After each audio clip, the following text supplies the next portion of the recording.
This will be a clean government. Alright, Reaction TV Base, nagbabalik. Reaction. Napakaganda po ng pag-uusapan natin ngayong mga ka-reaction na mantakin po ninyo. Dito po sa video na ito, magbabalik tanaw lang tayo dun sa unang panahon ng Pangulong Duterte nung napapaligiran pa siya ng mga taong mga buhaya. Ito po, tingnan po natin ha. At ngayon, ang mga taong ito gusto po siyang i-crucified. Mga animal talaga itong mga to. Ito po, panoorin po natin. Nandiyan si Coco Pimentel. Yan o. Yan o, si Senador Bongo. Batang-bata pa dyan. Alright, Reaction TV Base, nagbabalik. Reaction. Napakaganda po ng pag-uusapan natin ngayong mga ka-reaction na mantakin po ninyo.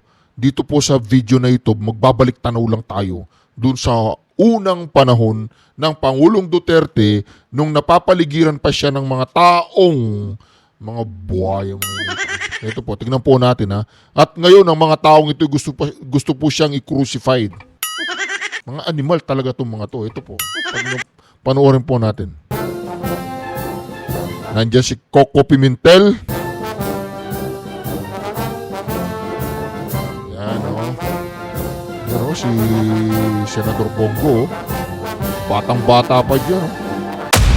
Mabuti ang magkaintindihan tayo.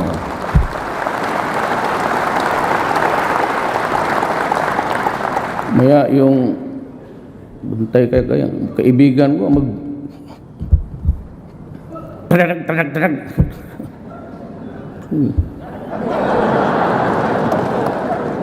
Kaya wag ninyong gawin. Simple lang yan eh. Para walang away sa gobyerno, yung mga bagay na illegal at masama at hindi tama, wag mong gawin. At hindi kami mag-aaway dito. Pati yung pare na, pati si Pau, tinamaan. Okay, let us be clear with each other. I am for the comfort and the welfare of the Filipino. Kayo namang hindi pa bungog dyan, hindi pa pumasok yung mga droga. Kung ayaw ninyong mamatay, ayaw ninyong masaktan, huwag kayong umasa dyan sa mga pare pati human rights, hindi nakakapigil yan ng kamatayan. So huwag ninyong gawin, tapos nandiyan ka, nakabulagtad, and you are portrayed in a broadsheet na parang Mother Mary cradling the dead cadaver of Jesus Christ. Ayan yung mga yan eh. Magdramahan tayo dito. Dito ang nakatingin kasi dito yung public eh. Alam mo, ilang beses ko na sinasabi, sa Davao, wag mong gawin. Kasi magkakaproblema tayo. I assure you, this will be a clean government.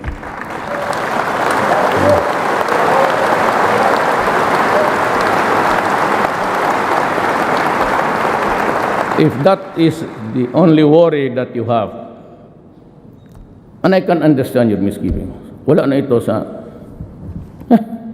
haba. Wala na ito sa script. You know, ako makagarantiya ako. 101%, it will be clean. Problem is, I can only act through agencies and departments.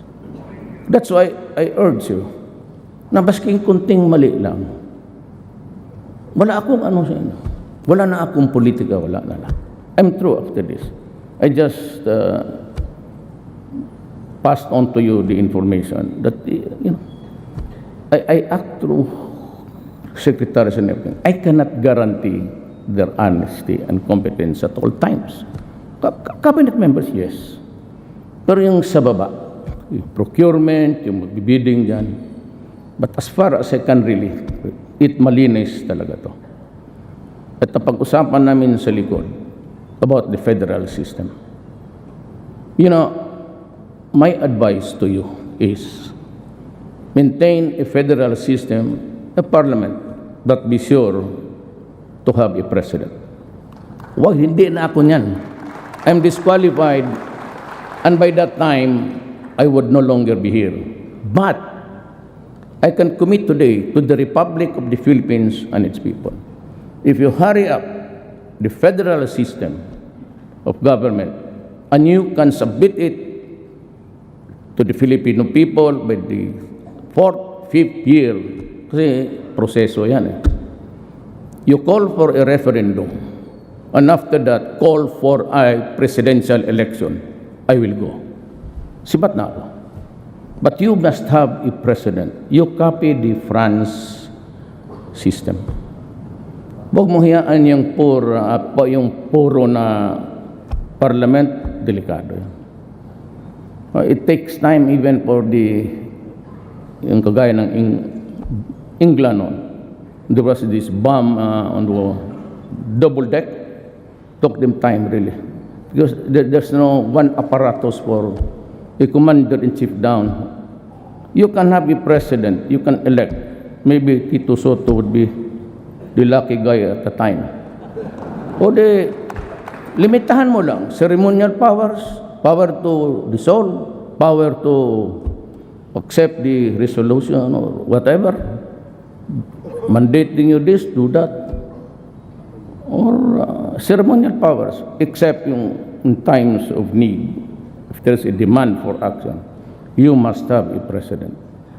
Wala na ako niyan. I said, if you can give me that document, I will urge you to conduct, call for an election the following week. And even if there's still 2 years, 3 years, I will go. Okay na ako. Do not worry about me. I am into that much ambition. Eh, nanalo ko. Hindi ko alam bakit nandito ngayon. No, nandoon lang ako.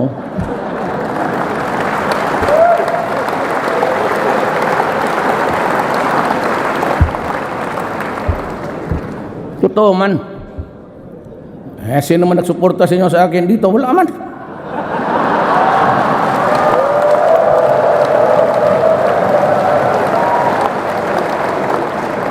Not a single congressman, except for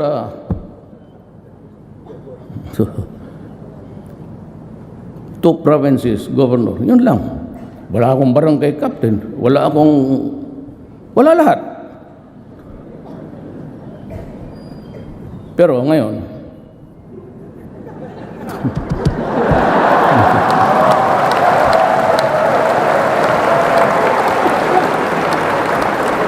processing time in issuing permits and licenses shall be reduced to the barest minimum. In my city, it is always 3 days for local governments. That will bind the office of the president down to the last barangay level. 3 days. 3 days. Local government.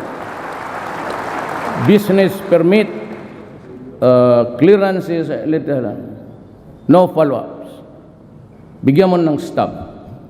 Be back next week. Tignan mo yung workload. And I will require every department. Yung dito sa taas. They must have a logbook. Wag sa computer kay itong ganito na erase yan. Gaya mong date, time, I accept the documents of Rodrigo Duterte. Then you go to your computer. You must have an actuarial projection, sir. Look at the workload. Napakabubo man naman kinima. Ilan ang workload ninyo? Tapos, bumalik ka dito August 3. 3 o'clock. Yan, 3 o'clock. Ibigay mo. Ngayon, I will be establishing 8888. Only for dedicated to corruption. Pag may marinig ako sa executive department, even a whisper, hiwalay-hiwalay na tayo. Marami dyan sa gallery, marami dyan, walang trabaho, nag-a-apply hanggang ngayon. Hindi naman lahat kasi mayayaman yan eh. Mga asawa ninyo ata yan.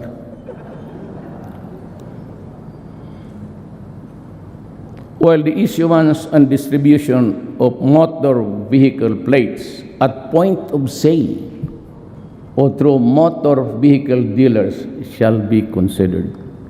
Wag na sa LTO kaya hanggang ngayon, panahon pa ni Jesucristo yung first plate nila, hanggang ngayon wala.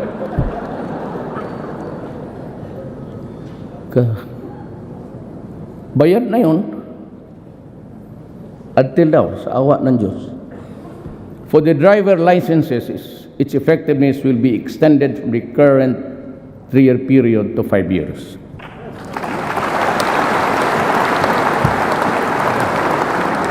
To reduce queuing time at ticketing stations, tickets sa mga train will be made readily available and easily accessible to the riding public kung bilihin mo yan sa malls, stalls, and stores. Ipinagbibili mo yung diyan mo na ibigay. Accredited. Huwag doon banda sa recto, kasigurado pikihin yan mga ulol. May I address again to the Filipino. Ako po'y nagdodoble ang pagod para sa inyo, para sa kapakanan ng bayan. Seryoso po ako. Kayong mga ganon, tikit-tikit at magkaroon ng gulo, wag ho ninyong gawain yan. Ito na yung warning ko. Yun na yun, last. Wala nang iba. Hindi ko na gagawin. Wag ninyong sirain yung sa kapakanan ng tao. Mabuti ang magkaintindihan tayo.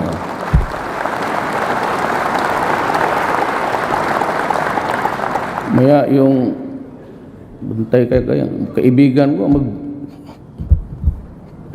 tarag.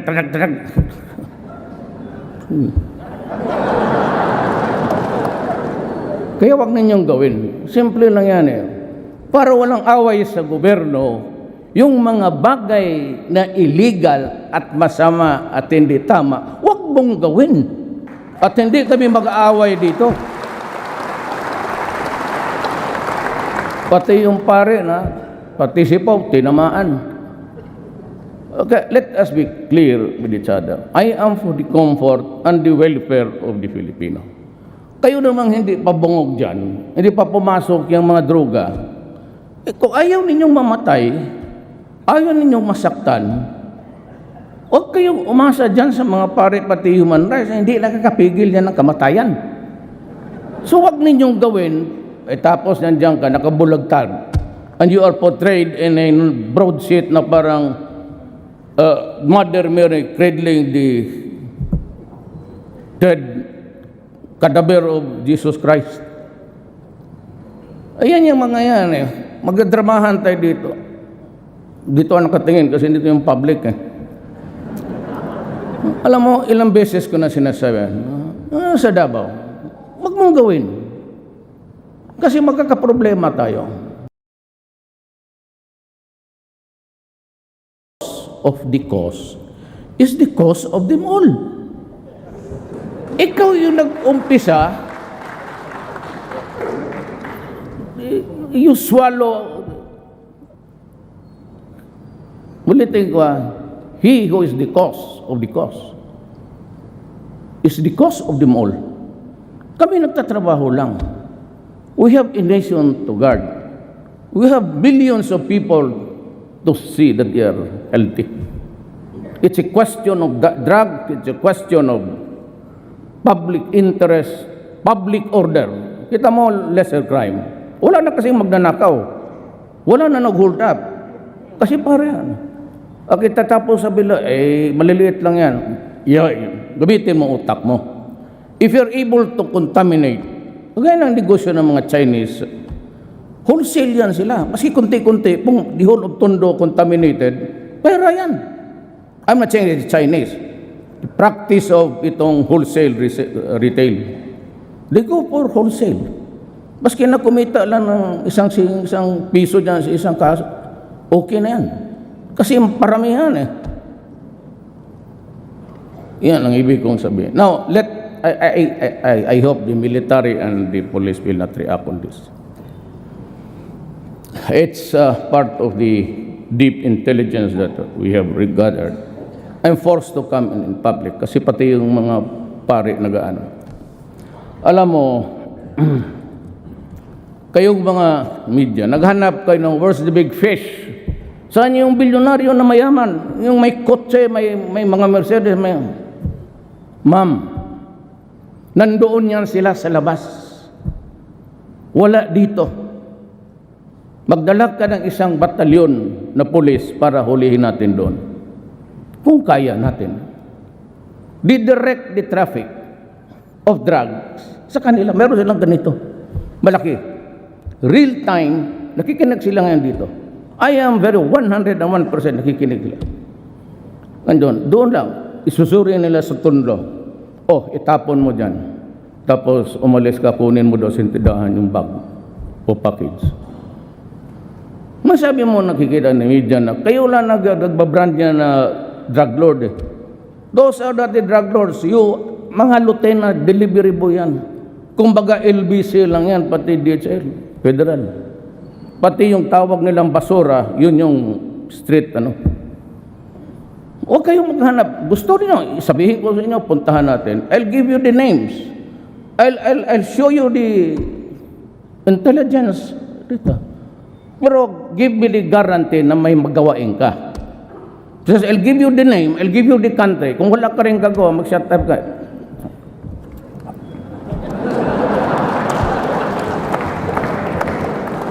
Kaya hindi lang kami na, do not get too personal about our work here. I'm saying that dito, balik na tayo kasi yung hindi nakakaintindi ng mga Tagalog, ano na yung nila. So, Tagal naman itong passenger capacity congestion shall be addressed by increasing the number of running trains from the current 16 trains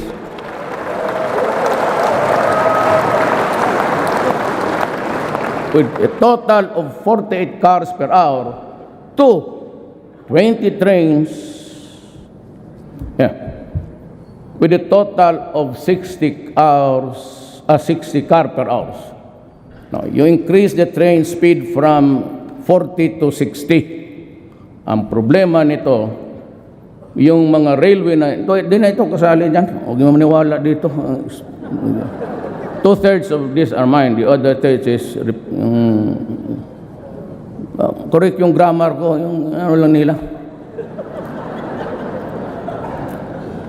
60 km per hour. Problema nito, and you must agree with me, that the rails are quite aged. Most of the rails, maybe doon pa yan sa panahon ni Marcos, Imelda. Nandiyan pa. Ngayon, sabi ni Tugadi, kaya bigay sa akin, sabi ko, 40 to 60 kilometers per hour. Sabi ko, Art, sigurado ka makahold ang rail yan? Baka maputol yan, magdiretso yung train sa Cavite. To diretso sa Cavite, maglipad doon kay Tolentino. Oh, bakit may train dito sa Tagaytay? It's quite fast. Quite fast, 60 kilometers per hour, and you're pulling something that's heavy. When it really moves, mawala ng ano, it moves with the speed at a heavy thing, at a great speed. Mahirap mong sumasadsad kasi mabigat eh. And reduce headway time from 5 minutes to 3 minutes. Mahina lang tayo ng plano ni Tugati, mahina lang tayo ng 1 minute. Sa Hong Kong, 2 minutes, kanya 3 minutes eh. Art, ambisyoso ka. Kaya mo kayo ito. Specifically for the LRT, the operating hours shall be extended from 9:30 to 10:30 p.m. Kasi marami pa mga bata mag-uwi niyan. And to absorb more passengers, delays in the procurement of additional trains shall be addressed soonest. Now, yan ang sinasabi ko. If you want the long way, fine. Wala akong problema. Sabihin ninyo na doon ang we go the normal way if you are able to make purchases. Ang maganda nito, I have signed the executive order sa aming FUI. Naunahan ko kayo. Yung inyo na, nandoon na sa akin. Tapos na ako. Ilabas ko na. It will be out today. Alam mo, sabi ko, unahan ko dating kongreso, puro mayayabang yung mga dyan. we grab there's a stealing one's thunder. Kaya nga, unahan na natin. So, we shall also pursue rail projects in Metro Manila and the major key points and the country, including the Mindanao Rail Project. Hindi ako nagyayabang, pero totoo talaga to. Depende sa federal, but 6 years, lalabas talaga ito, I assure you, because it's going to materialize. Rail projects, the about transit system, the Cebu transit system, the North and South Luzon Railways, and the Panay Railways project. Tama? Panay. Taga saan si ano? Di Panay. Panay ang bigay natin para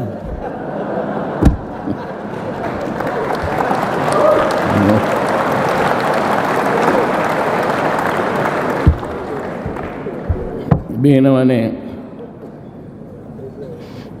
Senator Delon, binakbait ka dito. Malagyan daw yung island mo ng train. May tawa pa. Binabakbait ka dito. Sumbong man yan. Tingnan mo yan.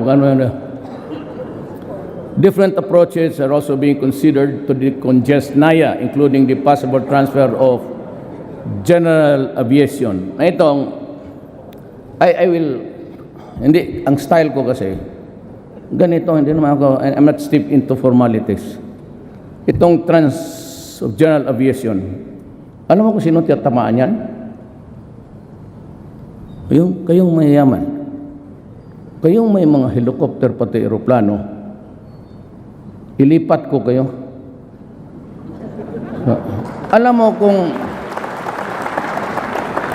mo yung general aviation, yung mga Learjets, sa mga kumpanya,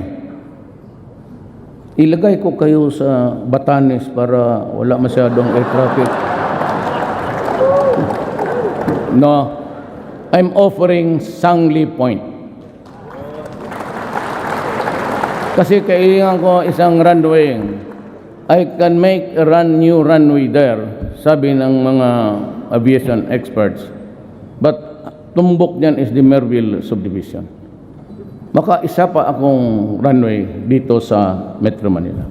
But if not, then it's going to be Clark. But on a condition that we would have a fast rail.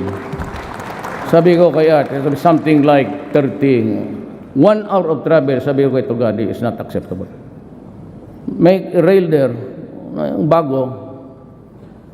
Marami na ko pa eh. It's the vow of the day is the bullet train. Sabi, ilagay mo yan sa Filipino na driver, sotoy talaga kayo doon. Maglampas kayo. The Clark Airport can be utilized to shift some operations of our domestic and international airlines. Moreover, a one-stop shop will be established within the civil aviation complex for the benefit of the overseas Filipinos. Ito, mangyari nito. To utilize the Clark Airport, it is necessary to establish yung mga, well, you have a rail to connect. Tapos na yan, itaas mo na kayo, gitagalog ko na. In the area of environment, the military is directed to intensify its makinig kayo kasi gitawa dyan, support role against illegal logging, illegal mining. Diyan pa naman si Gina Lopez. And other destructive practices that aggravate the devastation of our natural resources.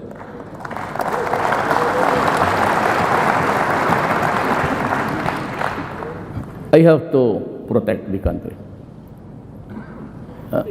Many are complaining against the appointment of Gina Lopez. But si Gina, pati ako, we share the same paradigm. The interest of the country must come first. But hindi ko naman sinasabi, there's a law allowing mining. Gina Lopez and I are just telling you, follow government standards. Do not destroy the environment. Follow it to a T. Wala tayong problema. Just pay the correct taxes, follow the standards. Gina Lopez is just doing her job. You know, she is really a crusader. So, that is how I would describe her persona. Crusader.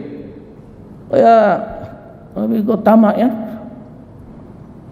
Kaya, bakit?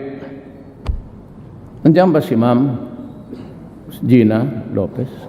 Secretary Lopez? Ganito yan. Pumunta siya sa Davao. Gabi na mga 1 o'clock because on the early days of my when I won, but I was hindi pa ako nag-vote. Marami na napuntahan. Ito, felicitations, congratulations. Si Ma'am pumunta twice. Every time she shows me the degradation of ito na. Tapos 2 oras naman, mukhang hindi na matapos. Sabi ko, Ma'am,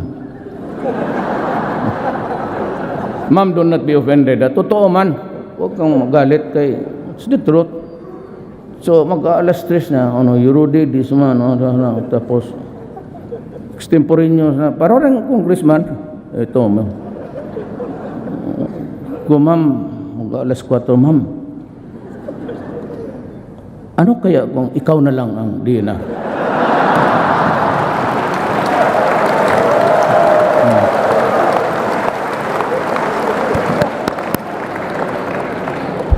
Bigla rin siya nagsagot ka, totoo ka? Sabi ko, hindi yung,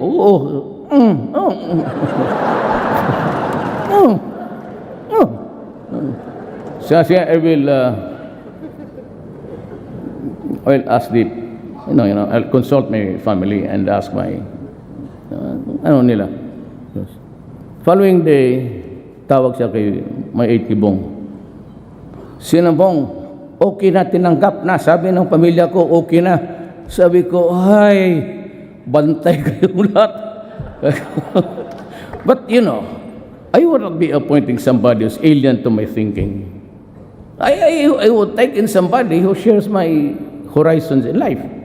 Especially yung degradation ng tama yan, she's a crusader and she will continue. And dito naman lagay is the DNR is likewise directed to review all permits granted to the mining, logging, and other environmental sensitive activities to ensure compliance with government standards.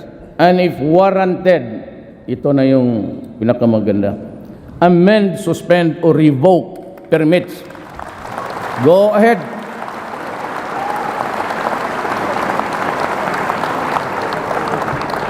I'd like to thank God that I had this opportunity really. I never thought umabot ako dito. I've always had that crank sa isip ko, mahirap itong Kaya itong Laguna Lake, naubos ng mga, wala na ang fisherman. Yun na lang the difference between one big fish pen to the other. Yun na lang ang sa mga tao. Makita mo sa plane every time, kaya go to Davao, I pass by that lake there. Every time makita ko, talagang wala ng And the fishermen are complaining about the loss.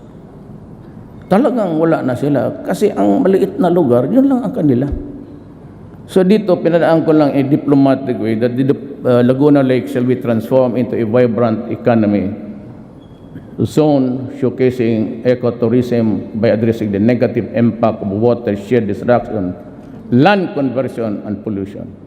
Ito yung nilagay ko. Pero this is what I'm telling you. The poor fishermen will have priority in its entitlements. Order to Gina is ayusin mo, Ma'am. Huwag mo namang ipitin, but they have to reduce the areas of occupation. They cannot have their cake and eat ito. Sila na yung may pera, sila na yung... This must stop. Sa mga gawin tanong sa kung sinong may-ari niyan. Simple lang. Mga general, mga mayor, mga governor, baka congressman. This is not personal. This is something which I feel that I must do because it is the right thing to do.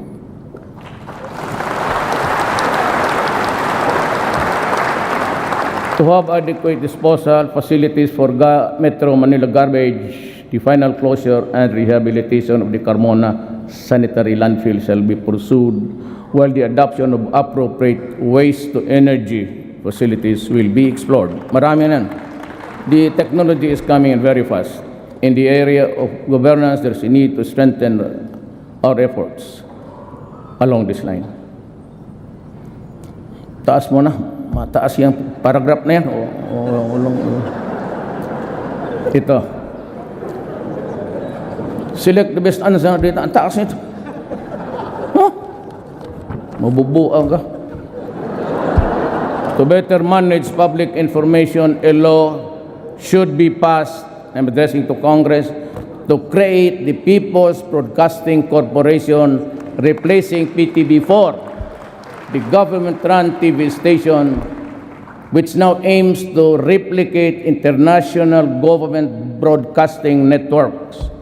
Teams from these international news agencies, I'd like to mention that those interested, BBC, are set to visit the country soon to train people from government-run channels to observe, ito ang gusto ko, total pera naman ng tao, to observe editorial independence through innovative programs and intelligence treatment, analysis of reports, as well as the development of national and international significance. The Government's Bureau of Broadcast Services, better known as the Radyo ng Bayan, shall undergo upgrading to make it financially viable and dependable for accurate and independent and enlightening news and commentary. Radyo ng Bayan will be integrated with the PBC. As we are presently setting up a presidential communication satellite office in Davao City, PBC will also put up broadcast hubs in the Visayas and Mindanao. Davao City will also be the first site with the first Muslim channel called As-Salam Television and the first Lumad channel. The PCO shall coordinate with the Office of the Executive Secretary and Presidential Legal Counsel in implementing the recently approved EO on the freedom of information. This is the executive order. It's out. As an example, on the part of our executive branch to make transparency and integrity as yardsticks in government performance, savings, and expenses, while engaging the public to be vigilant and to participate in government programs and projects. The PCO, in coordination with the Executive Secretary, is drafting the administrative order on the Task Force on Media Killings. This government does not condone violence and repression of media.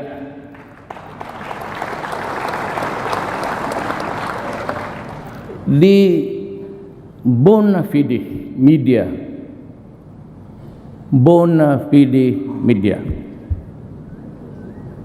sometimes they pronounce it bona fide, but whatever that thing is, the bona fide media has always been our partner for change.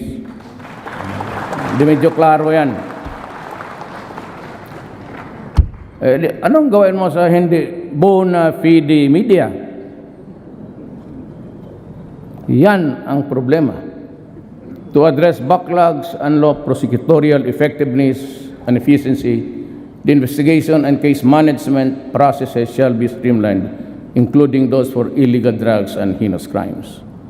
To eradicate the prevalent cultures of fear and silence that they have hounded our justice system, I ask Congress, you, to enact the whistleblower protection law, while the present witness protection program shall be strengthened.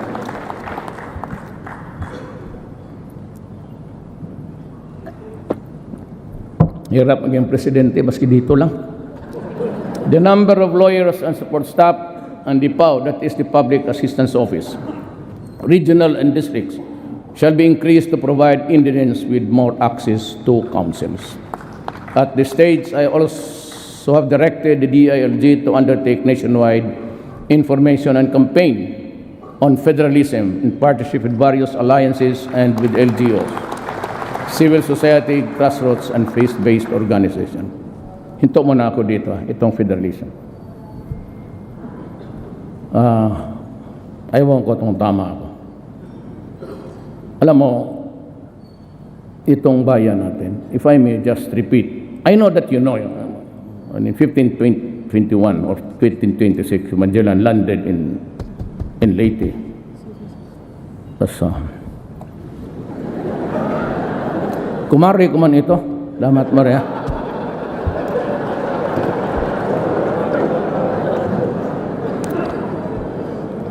Mindanao was already Islam by 100 years.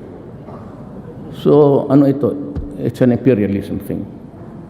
There's a historical injustice committed against the Moro people. We have to correct it. But it is well nigh impossible now. Kaya kayo mga kapatid kong mga Moro, alam naman ninyo, ako ay mixed. Migrant ang tatay ko ron. So, some ay mixed blood ako. Moro, pati Christian. But, you know, intindihin na lang natin ito, that we cannot return to you all yung nangkuha ng mga Amerikano, Espanyol, pati yung mga Pilipino, mga kapitalista, those who exploited Mindanao with that thing, sloganeering, go to Mindanao because it is a land of promise. With the vast entry of so many people, basically coming from the Visayas, karoon tayo ng, we cannot solve it the way you want it to be. We have to understand each other, then you have to live with each other.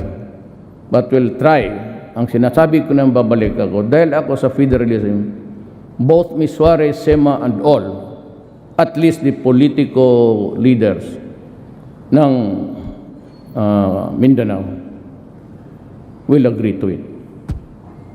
We do not, remember that ako yung, hindi ko dinidikdik yung masyadong Abu Sayyaf because it is really connected with the first talks between Ms. Suarez, the president, subsequently to President Marcos, and now, until now. The only way they said that we can have is, yung BBL, ibigay na natin.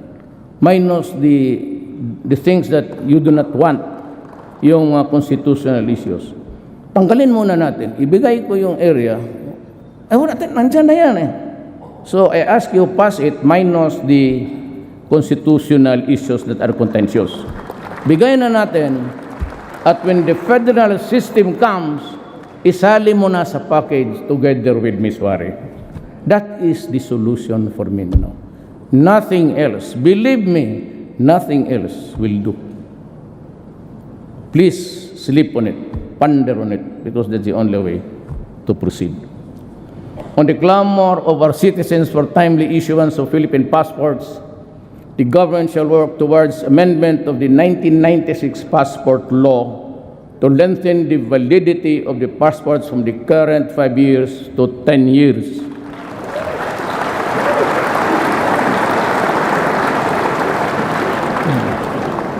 Total, kayo naman ang magagawa ng batas. You're the ones who will pass the law. Even if you make it good for 30 years, okay ako. Bahala ka. Basta stretch a little bit because 5 years is just really simply on a regular basis. Matagal pa naman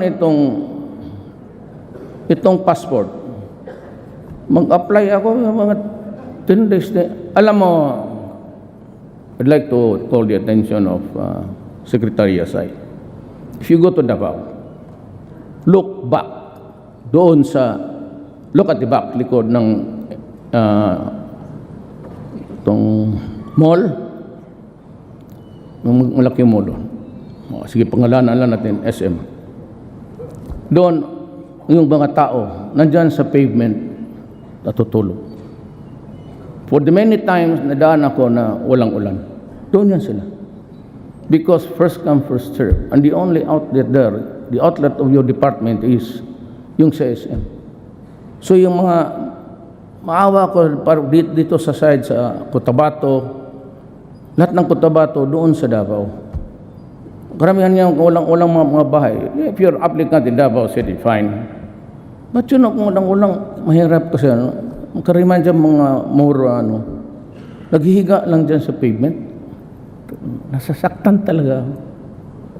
Masakit. Yung buong gabi, magtayasal hanggang magbukas yung SM kasi first come, first serve. Kasabi ko, well, that is addressing to all of the cabinet members. Make use of the computer. I do not want to see people lining up under the heat of the sun. I do not want people lining up under the rain na mga gano. And I want itong labor, wala na ito sa script. Yung prompter natutulog na siguro, kapindot-pindot yan.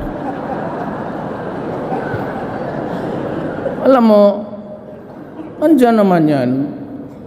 Sabi ko, what I want is a journal. When the applicant presents the documents, give him a shopping list. Do not add or get anything away from it. Yun na yan, final. And when he complies with that, that is good.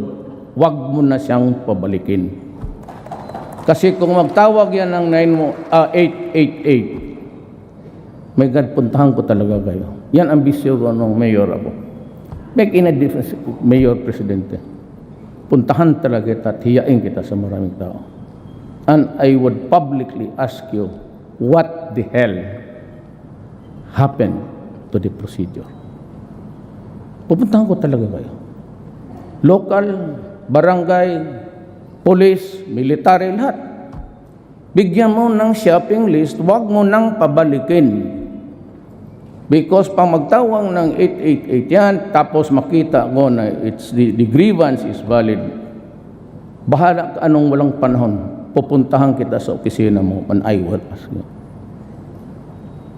Bakit? Bigyan mo ng stub. You have to employ actuarial ability. That's easy. Pero pagtanggap ng tao, I'm addressing myself under me. Journal. Papirmahin mo siya. Lagyan mo doon, tignan mo sa computer. Kung mag-connect ka doon sa actuarial, mo kailangan ng bubo dyan eh. Kasi matatapos siguro yan mga next month.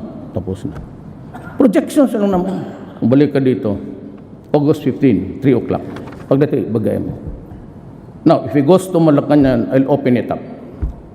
For those who have valid reasons to complain about graft and corruption, the gates of Malacanang will be open. Doon ka. Magsumbong ka. At I will be briefed by my military or aid or yung itong nagbigay ng tubig. Sir, dito maraming so, and the reason why I do not go out, I do not accept invitations. Hindi ako nagtumatanggap because every time I traveled around Manila, it causes a huge congestion. Kasi pag itong pag-uwi ko, they go also by projection. Paglabas ni Presidente, picture taking, gano'n. And they start to block yung roads access to the gano'n yan. Every time ang president noon, gano'n yan. So paparahin nila yan, sabihin nila, dadaan yan by this time. And in the meantime, sirado yan. Di paglabas ko, kala mo Verde Santo. Walang sasakyan dyan. Ito pala, exponentially, ang traffic, the tail end of the traffic is somewhere 5 km. And it would take about 2 to 3 hours to normalize. Kaya hindi ako tumatanggap ng, and I hate to travel Kasi talagang lilinisin eh. Ito namang, kasi ang taas kasi ng entourage ng presidente sila. Dulog sa dulo may ambulansya. Hindi na ang turak, parang cortege na. Sabi ko, 2, 3 tama. Nasa gitna lang ako. Pero ang totoo, mag-taxi lang ako dito sa likod. Sunod lang ako. Takot ba sila na, ano man makuha mo kung patayin mo ako? What for? May ambulansya. Dagdagan mo na punerarya.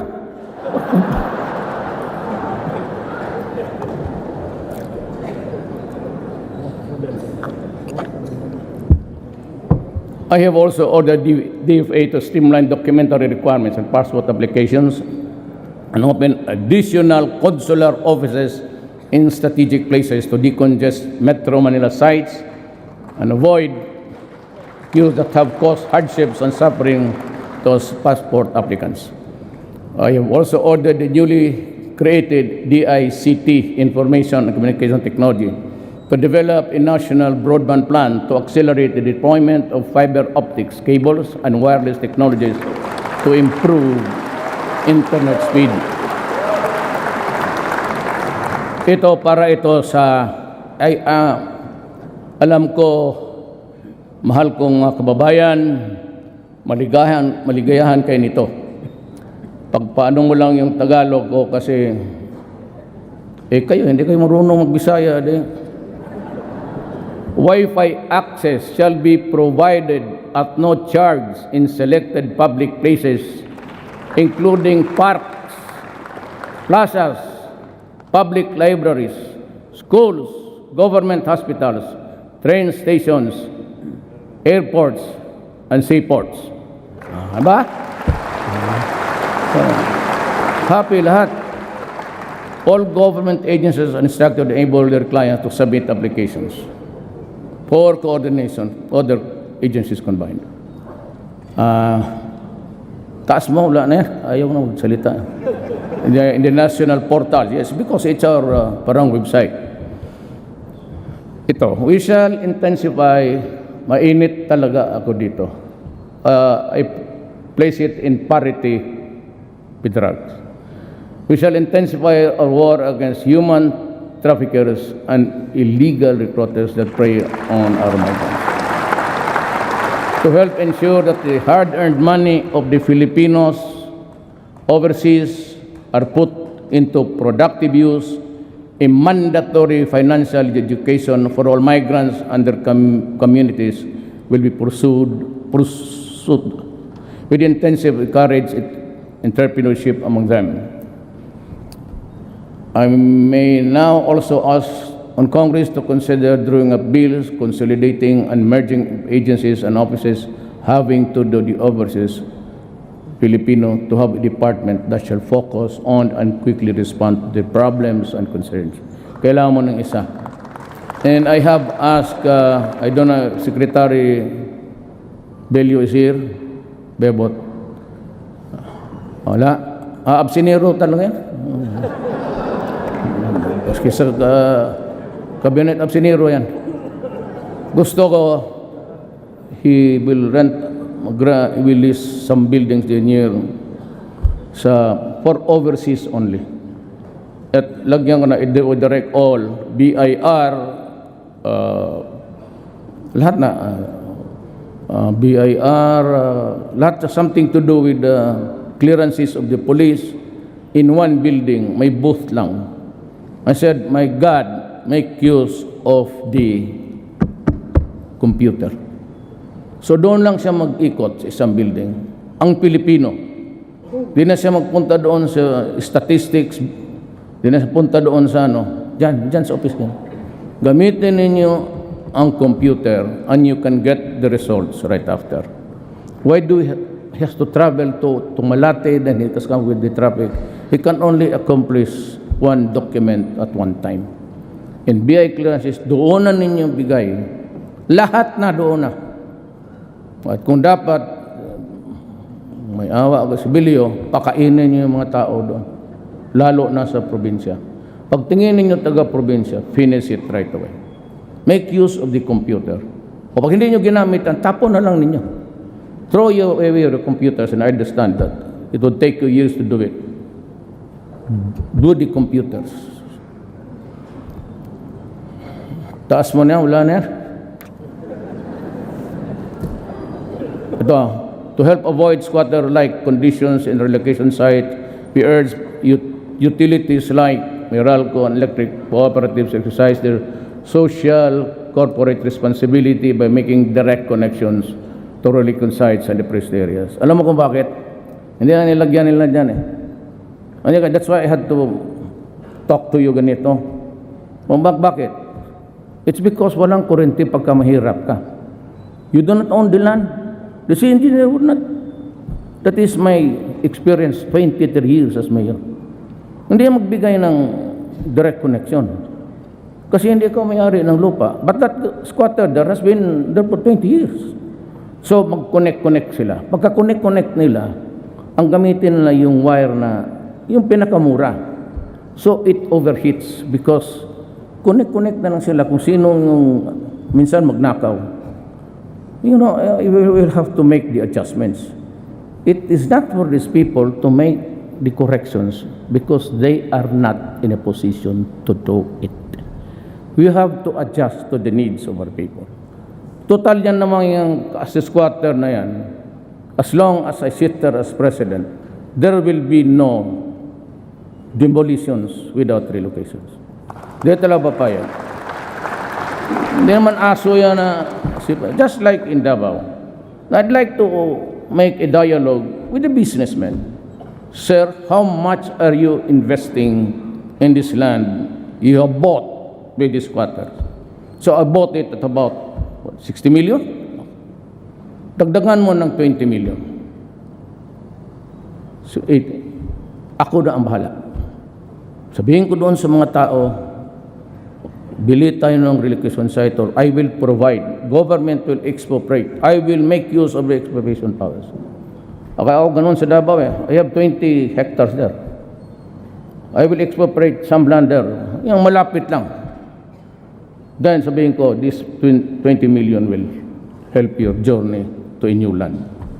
And I will urge everybody na yung mga bagong mga factories, doon sila magtayo. Magtiis-tiis lang muna kayo. In the meantime, you have to mitigate the hardships of these people. That's the only way to do it. Pero yung sabi of demolition, walang matirahan ng tao.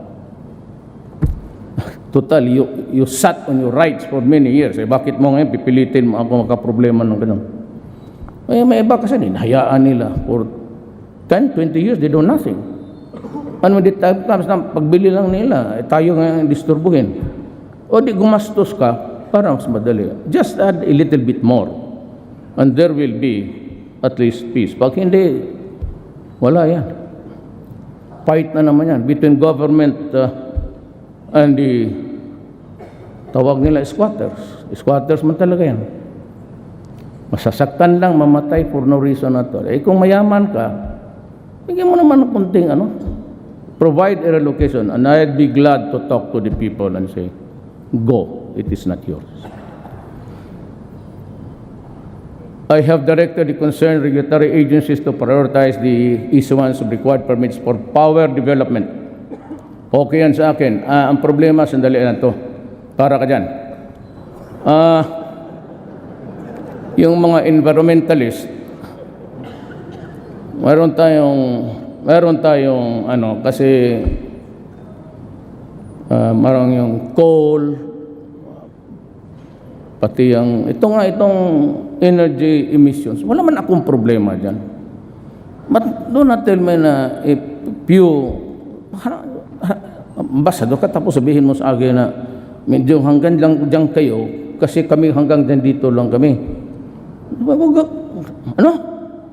Kayo umabot dyan, you are now in the apex of your industrial might. But along the way, you were the first America, China, Europe, kayong bumbabog ka.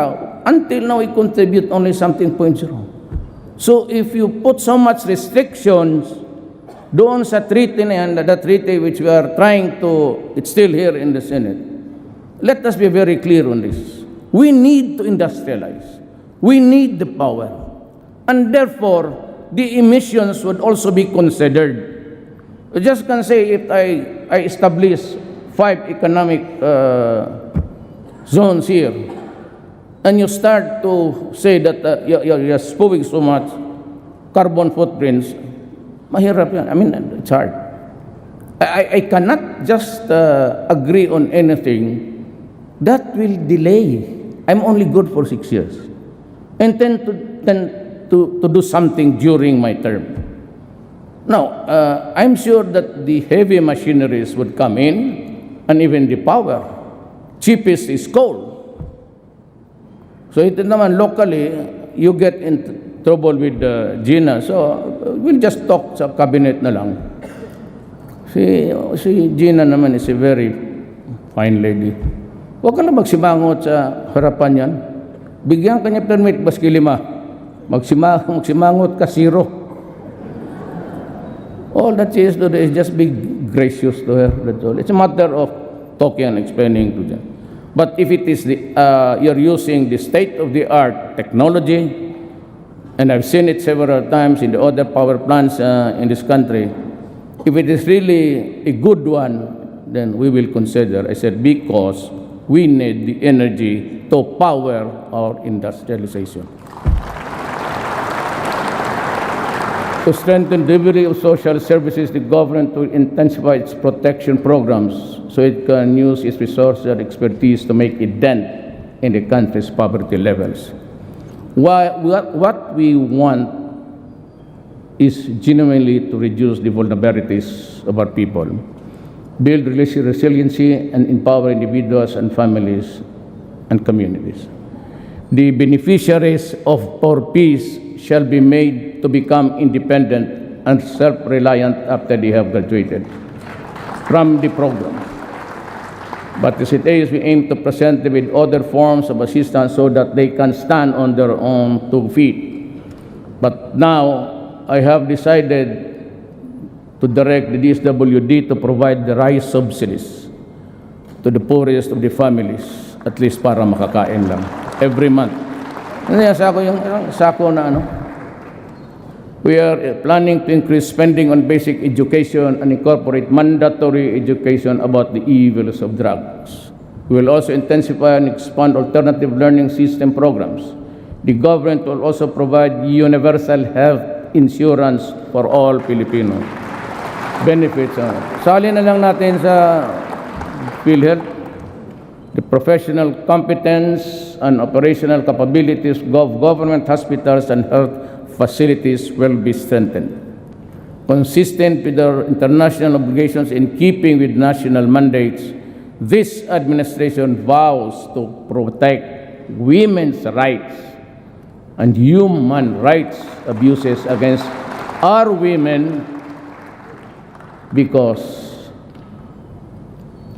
it is unacceptable to bugbog ka ng babae. As I order all agencies and oversight bodies and local government units down to the barangay level to fully implement the Magna Carta for women. By doing so, we will ensure that man and woman will be partners in the pursuit of country's economic, social, and cultural and political developments. To our Lumad brothers, and they are here outside, maybe outside. I mean, they're outside, I'm sure. I told the secretary just to let them come if they want. Kanila man to. To our brothers, I have this to say. The government has issued you the ancestral certificates to win. Title, covering vast tracts of land, especially in the island of Mindanao. You have the Indigenous Peoples' Rights Act and the National Commission of Indigenous Peoples to protect you and to assist you. Government has given you the tool, the legal tool to improve yourself financially, economically, and socially. Make use of your ancestral domain. Do not let it remain idle. While the government is always ready to help you, you must first help yourself. We cannot legislate financial and economic progress for you. It is you and you alone who can do that. You can chart your fate, but do it within constitutional and legal means. After being devastated by natural and man-made calamities this past few years, we are still to recover emotionally from the loss of our loved ones and materially from the loss of our homes and our income sources. There are many among us whose emotional wounds are still fresh and painful to the touch. We cannot erase the images of death and destruction from our minds. We cannot wash away the stench of rotting flesh from our noses, and there are many of us who are still waiting for the help that was promised. The enormity of the problem of drug addiction has been made manifest by the number of surrenderies which grows by the hundred each day that passes.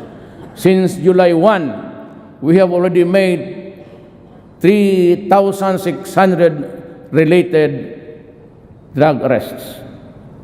120 drug dependents have already surrendered, and 70,000 of them are pushers. You think this is just a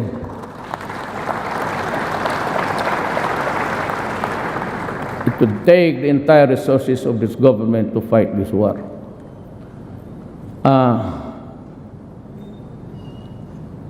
I have nothing but the interest of my country. But in its wake, because the PDEA says that that was a statement made by the Philippine Drug Enforcement Agency. 2 years ago, PDEA came out with a statement that there are 3 million drug addicts in this country. That was 2 or 3 years ago. How do you think would be the number incrementally if we count now? Give it a liberal addition, maybe, lagyan mo na 7,000. So 3,700,000. The number is quite staggering and scary. The drug lords that you desperately want to strangle are not here. Wala mga bilyonaryo dito. The ones that you catch running after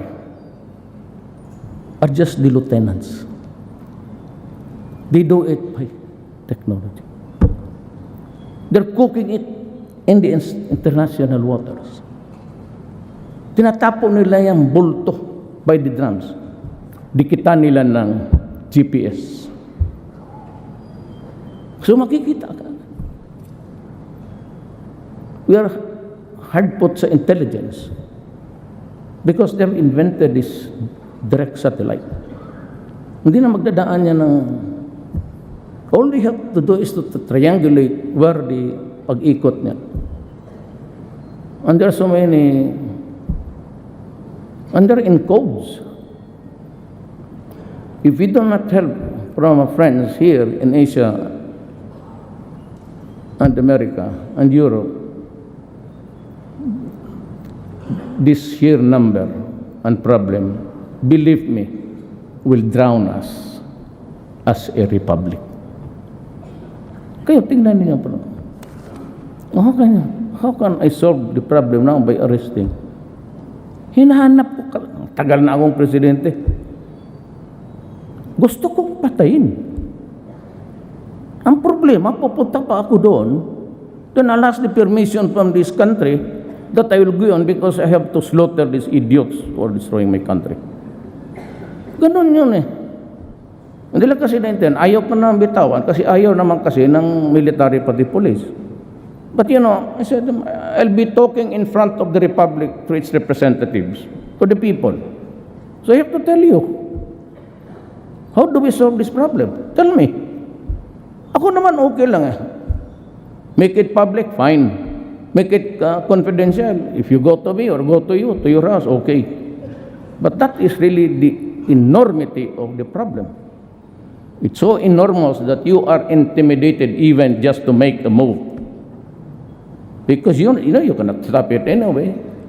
Mabunggo mo isa ditong hinulog sa dagat, marami naman nagluluto doon. It's a free-for-all enterprise for the criminals at this time. Kung ako, if I had just the plan, I couldn't have, sabi ko sa military, pag nakita ninyo, pasabugin mo na. Baski nag-surrender niya ng may white flag. Panggira lang yan, hindi yan pang kriminal. Pasabugin mo. Show no mercy to them because they are not doing any mercy to us anyway. Bakit ako yan ang problema. But we should not despair. Like someone wrote, it is when the night is darkness that dawn breaks. We are imbued with resiliency that has been tested and proven. More difficult times as in the past. We have a bond to act together. We have to help each other, for then and only then can we truly prevail. And the Filipino, disciplined, informed, involved, shall rise from the rubbles of sorrow and pain, so that all the mirrors in the world will reflect the face of a passion that will change this land. Daghang salamat.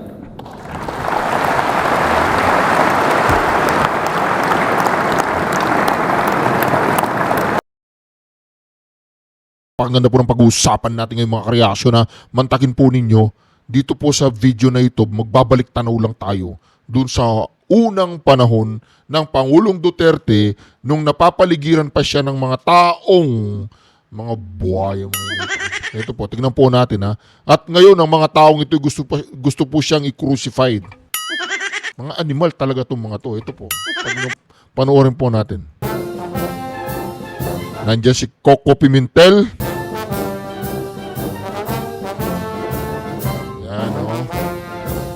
Si Senador Bongo, batang-bata pa dyan.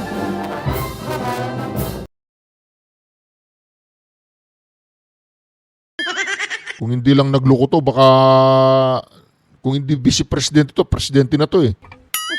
Totoo po yun, kaya lang wala eh.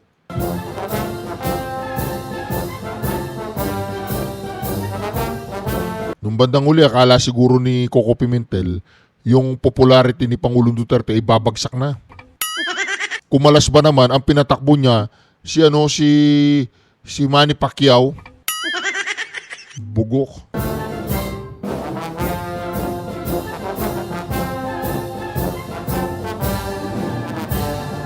Ano?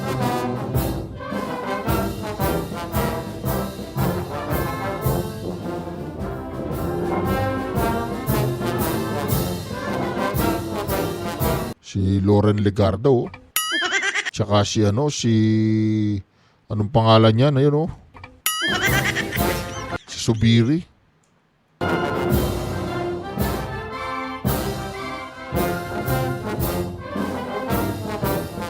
Diba? Kapag makapangyarihan ka, kapag ikaw ay presidente, pinapalibutan ka ng mga animal. Ayan po. Ilan lang yung mga natira dyan. Si Speaker Bebot. Tsaka si Bongo.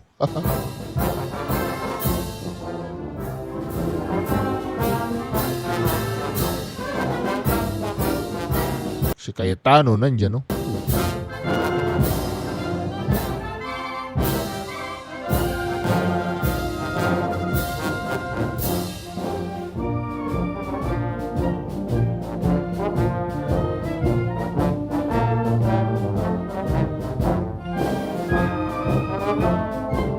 Si Drilon, si Tito Soto, ayun yung kalaban niyang mayor ngayon, ayun si yung mayor, yung tumatakbo mayor. Bakla ba to? Hindi.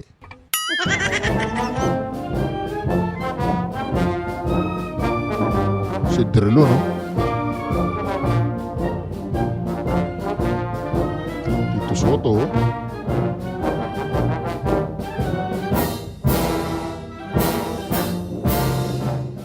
yung kalaban niyang mayor, mga kareaksyon,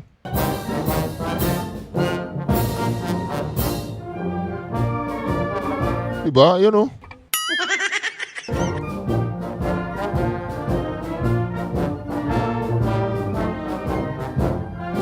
Diba, anong pangalan yan? Yung kalaban niyang mayor ngayon?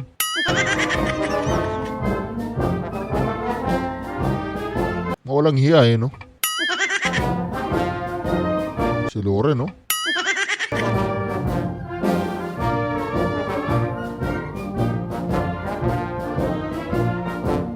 Si Nograles. Nograles ba pangalan yan? Mantagin mo ngayon magkalaban sila sa Davao Mayor. Yung Nograles tsaka yan. Wala sa tigil.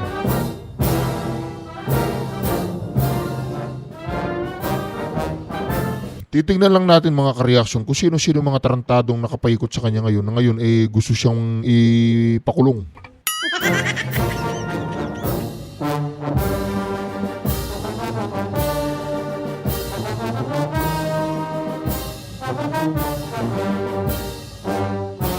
Yung bayan muna yun, di ba?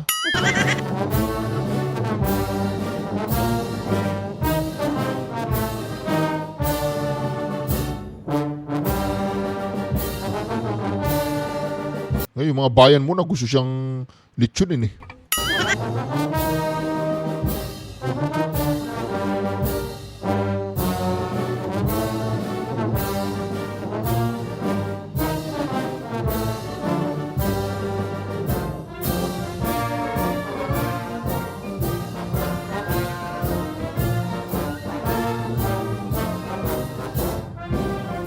Yun,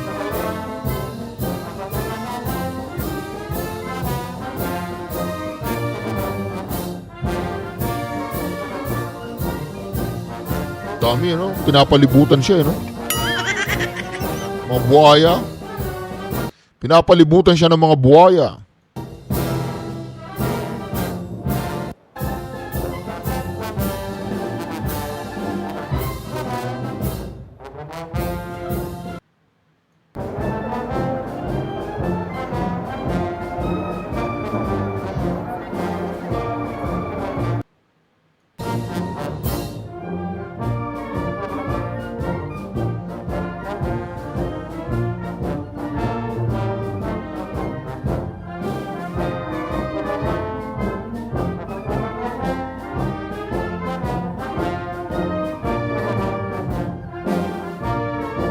Presidente ka pala, sikat kayo,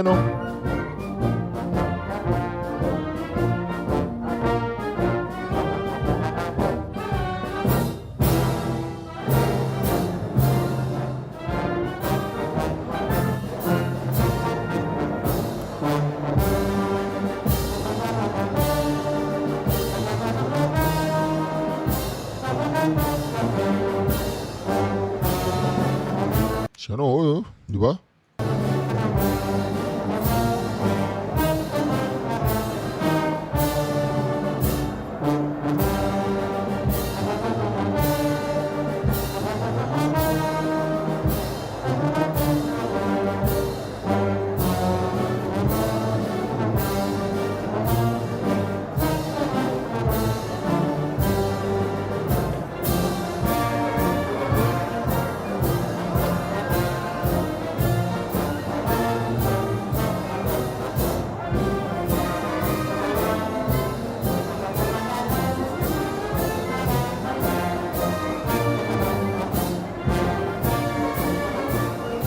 Grabe,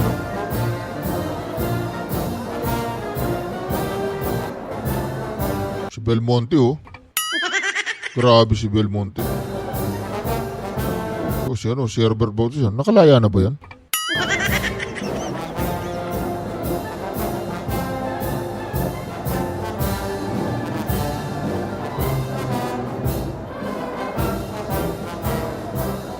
Mahabol-habol si Herbert, ano?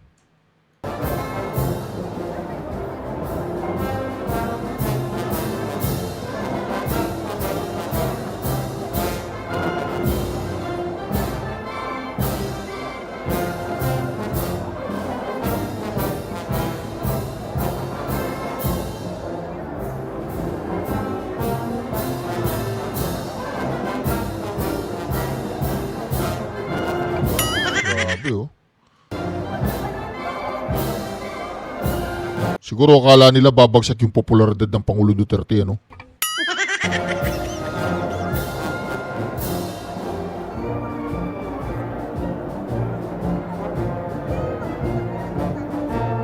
Daming tao nakapalipot po sa kanila, mga kareaksyon.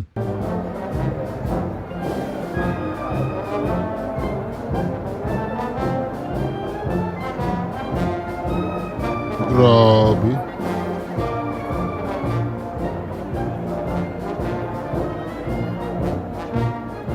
Sikat na sikat si Tatay Diggs.